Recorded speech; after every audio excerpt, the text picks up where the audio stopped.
First of all, thank you for the opportunity to share today. For this brief session, because we are given only 10 minutes, I would like to talk about an innovation that has significantly transformed my language classroom, which is Padlet.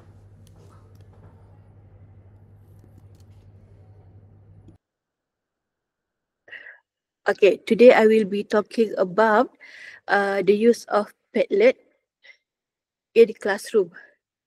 Okay, this is not a real innovation, but I just want to share how I use Padlet in my classroom. Padlet is a digital bulletin board for collaboration, and it is easy to use, and it is accessible across devices. On Padlet, we can share text, images, audio, video links, and many more. Why Padlet is innovative? Because number one, it encourages interaction and participation, especially waktu online class. Sebab online class ni kadang-kadang kita lecturers kita rasa macam kita bercakap seorang. So when we use Padlet, students can give comments and feedbacks and can answer questions yang kita tanya dekat Padlet tu. It also supports multimodal learning and easy for both teachers and students. Some of the benefits of using Padlet, as I shared before, active participation, builds digital literacy, and the third one, it fosters learner autonomy. And some of the challenges and tips. Number one is the free version, limits. Okay, the limit is only 3 Padlets or 3 blackboards per account. Number two, internet access. Padlet allow flexible submission. Kalau tak boleh buat sekarang, boleh buat nanti, later after the class. Number three, we can use Padlet in moderation, and we should blend it with other tools. And the last one, experiment. As teachers, we shouldn't be afraid to test new ideas and try new ideas. Okay, this is how I use Padlet in my class. Okay, most of the time I use it for brainstorming wall. Okay, peer review to write comment and feedbacks, and also I use it for speaking as well and reading also. Okay, so I just go to the Padlet. Okay, this is my Padlet account.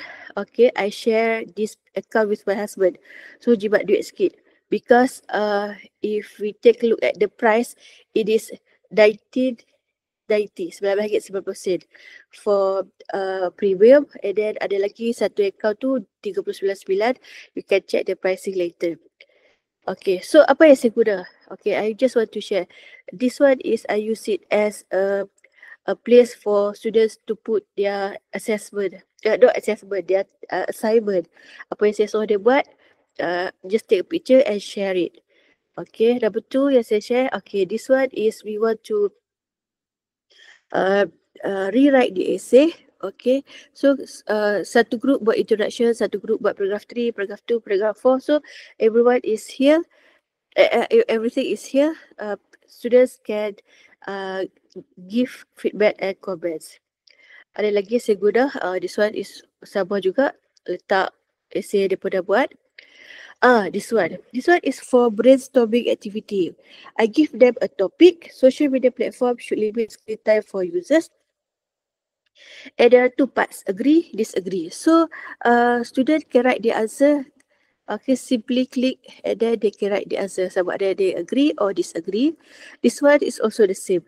Agree or disagree. So kita boleh tengok students brainstorm their ideas and we can check the points they write. Okay, and we can use this for as the main points or as the supporting details in the essay later.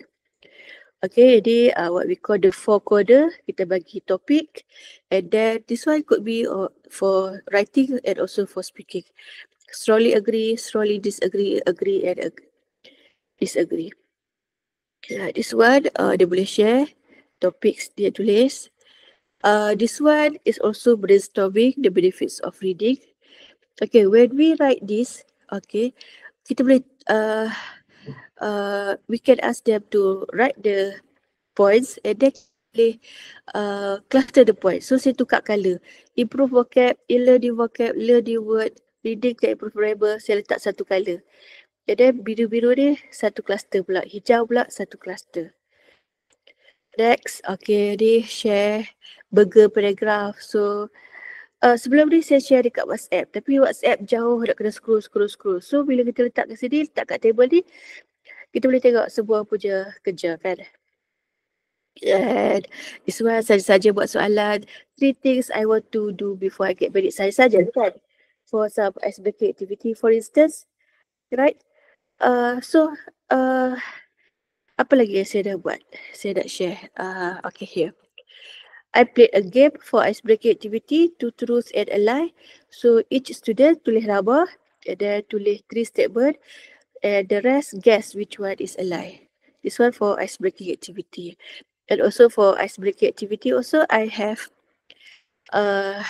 asked the students to, I give them a template, and then each student write about themselves. Just for fun, for icebreaking activity. And for this activity, for instance, okay, kita boleh tengok setting, kita boleh hide nama. Student kan dia malu kan, dia tak tulis kan. So kat sini tak ada nama, kita tak tahu siapa yang tulis benda ni. Or you can show them, kita boleh tahu siapa yang tulis tu. Okay, so saya nak tengok lagi, explore lagi sikit. Sebenarnya kalau nak explore ni ada macam-macam. Okay, contohnya kita boleh buat resipi kat sini. Okay, resipi kat sini ada macam-macam. 3, 2, 1 summary, 4 quarters, pros. Kita sendiri tak payah buat. Dia sendiri yang tolong buatkan untuk kita. So kita edit saja. Okay, this one is pros and cons. Okay, dia dah bahagi 2 dah. So, macam yang saya buat tadi. So kita just write the topic, pros and the cons. Okay, back. Kalau kita nak buat lagi, kita boleh buat 3, 2, 1 summary. Okay, 3 things you learn, 2 things you want to know, 1 question I still have. Boleh juga so student buat. Berarti at the end of the class, for instance. And this one is yang guna AI. Kita nak buat, katakanlah, timeline of event. English, history of, taklah hijau pula. History of trade. So dia akan buat nota untuk kita ataupun slides ataupun dia share YouTube video, saya tak tahu. Tengok dia buat apa.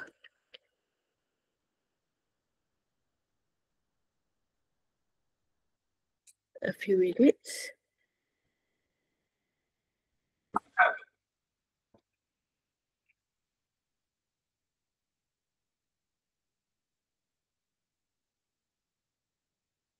Okay, so this is the evolution of trends. Kita boleh share kat sini macam maybe for pre-speaking activity or pre-reading ke. Okay, next one kita boleh try apa kita buat kat sini. Kita nak buat lesson plan. English, subject for agreement.